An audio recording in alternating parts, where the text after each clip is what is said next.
Alright, yung aga sa atong mga followers diri sa Saragan News Live Station sa atong mga kuturan nga nagatutok subong may ayad gid nga aga. No, sa subong nga mga tinan mga kabinan, may kupod naton ining anak no sang 68 anyos nga Iloy no nga na stroke kag admitted subong sa ospital. Tingin na pangamayuan bulid sa iya nga pamilya no. May kupod naton ang anak no si Mary Joy Kinsat no. Ang iya nga Iloy nga si Lolita Tilio, 68 anyos, na stroke ini mga kabinan, taga barangay Aglusong Concepcion, Iloilo, no? Di subong naga problema sila, no? Sa sining ilang financial bangod nga ti daw medyo dako ng ilang bill, kaga ti daw medyo praot ng pangabuhi, gadong pamilya. Di subong naga pangita, no, sang kung sino ang pwede makabulig sa ilang mga kabinan. So nagpadulong sila diri sa aton sa Saragan News Live, hoping base no may makabulig man sa ilang pamilya. Sinday Mary Joy Kinsat, dahil may aga. Mayong aga, sir. O ano tabo kay Loy? Kay amo na bala, sir, ha. Kay hindi kami ka sarang sa iyang balahidan. Kay kadako gid. Oho. Ano tabo siya? Stroke sa, sir. Sa subong ara sa subong sa mission, way sa singkwan, wala, hindi na sa kaambat.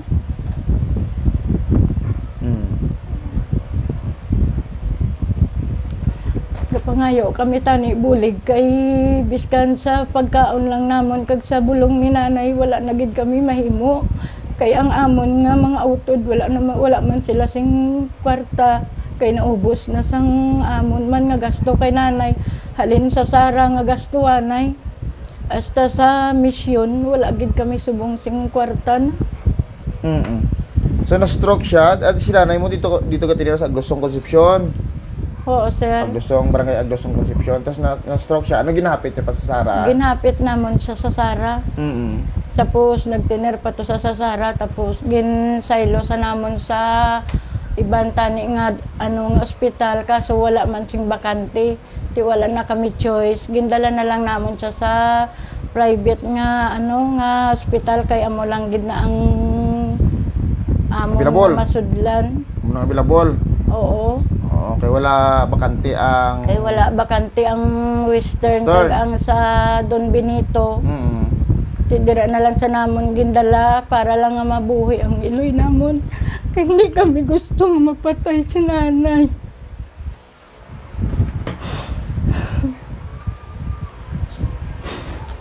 Tamo na nga nakasulod ka mo sa misyon. Oo, nakasulod kami sa misyon. Tiway na gid choice. Wala na gid kami choice, wala kami kwarta nga igasto sa iya, sir.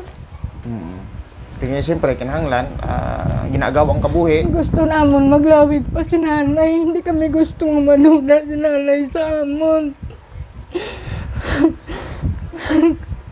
Nga nagkadto kami di sa imo, mangayo kami bulig kung sino man niya. May mayong hatag ipusuon bala nga makabulig sa amon. Mangayo gid kami bulig ya. Sige, anyway, di sa subong, tamo na mga kabinan aras la subong sa Mission Hospital bangod gani nga sang na stroke ning ila nga Iloy, ining si Lolita no. Nanay Lolita, wala sila choice no kundi nga ti una gindala man nila sa Sara District Hospital. Galing kay ti isang tumang ato dito sa may Sara District Hospital, kinahanglan niya i-refer sa Iloilo. Ang problema damo hospital di Iloilo, ang problema wala bakante ang mga pampublikong hospital, example ang Western no kay siyempre Western man lang halos ang atong ginadalaganan no diri sa Iloilo. Kasi medyo siyempre gobyerno no maka puro barato gawa kita kag hindi gawa kita mataman sa mga gastusan ngalang problema pero may man wala bakante no pero may man gutok, always na lang pero may gutok. Tingnan mo na ang pamilya wala choice kundi nga dalon lang gid no sa private hospital which is para sila subong sa mission. Ang problema at siyempre mission private hospital tako man ang gasto.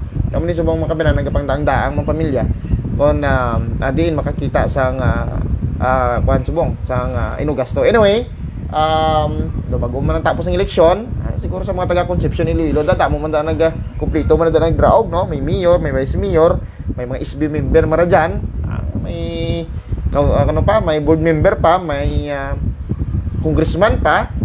No, kasi pwede man naton na sila da, no? Basi nagatanaw kamo kara dyan, abi pro bono abi kana na be, no? Entrada abi anay da, basi ano barato panawag, ano, barato. Basi pwede nyo ni anay mabuligan anay ng pamilya ni Manang Lolita, no? Para at least sa paano mabligligan man, ano? Sige, dahil Merijen, basi ka tanaw subong ang mga followers naton sa Saragan News Live. Kita diri palagyan man lang kita diri, no? Amo na gani siguro diri kita nagkatapat para madamo kita mabuligan. Panawagan mo abi sila nagkatanaw subong dahil Merijen. Kung sino man tani iya makahatag sa amon sang buligin nyo man kami kay hindi kami gusto nga madula si nanay sa amon. Kinanglan pa namon si nanay. Kung sino man sa inyo may mabulig sa amon, buligin nyo man kami anay ay. Sige, anyway, may GCash number sila makabanan, ano? Ari ding utod niya man. Ari man utod mo. Ari diri makabanan, no? Actually nakapin to tap naman dira sa aton nga headlines ang ilang GCash number. Pwede ka mo makasend sa tigagmay lang. Kay para mabuligan ta man ning pamilya ngani. Damo na ta di nabuligan actually, no? Sa mga followers sa Saragan News Live. Ari ang ilang GCash number. Pwede ka mo makasend 0931 76 76 772, no? Sa liwat ilang nga GCash number 0931 76 76 772, no? Makabanan ara sa aton nga headlines sa caption naton, pwede ninyo ma-check dira makabanan, no? Para at least kung may ara ka mo dira ibulig, pwede ka mo maka-send dira. So far mga pila na subong ang bill ninyo dai sa hospital? 81,000. Pila na kamo kadlaw kara dyan? Ano ka mo nagsulod sa Oyster? Sa ano gani? Sa mission.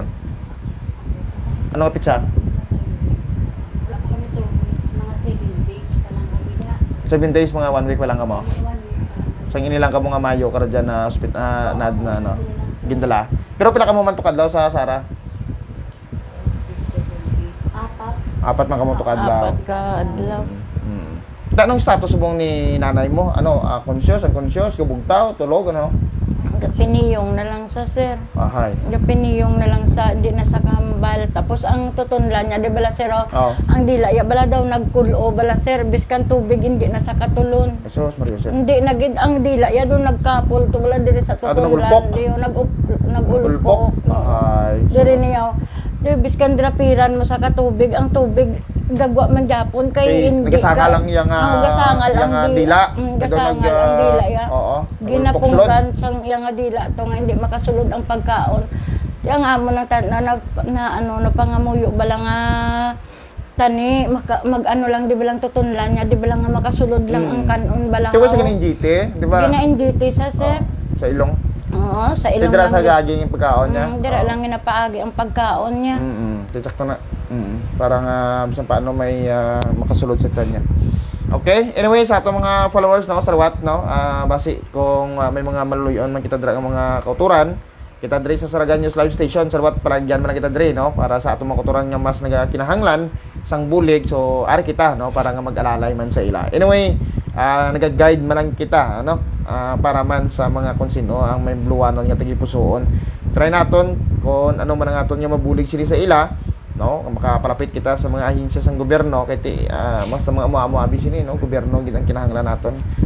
Basi may mga pandabala grupo man nga maluyon, no, buligan ta man ini nga pamilya, no. Sa liwat, pwede ka mo makasend sa ilang nga GCash number sa 0931 76 76 772, no, makabilan.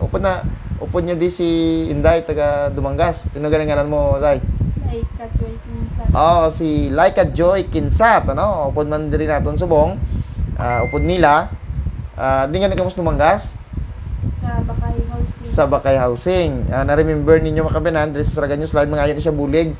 Itong bata lang damo-damo katol, ano ganito, nasularog to sa. Sulalog. Nasulalog to sa, no? Dumduman nyo na, no? Ang bata to bilang damo-damo sa lalog, pero wala to gin-post, pero damo-damo to nag-message sa aton na gusto nila makita ang bata. So damo-damo man to nakakita. So ginbuliligan nyo to, no? Buliligan naton to.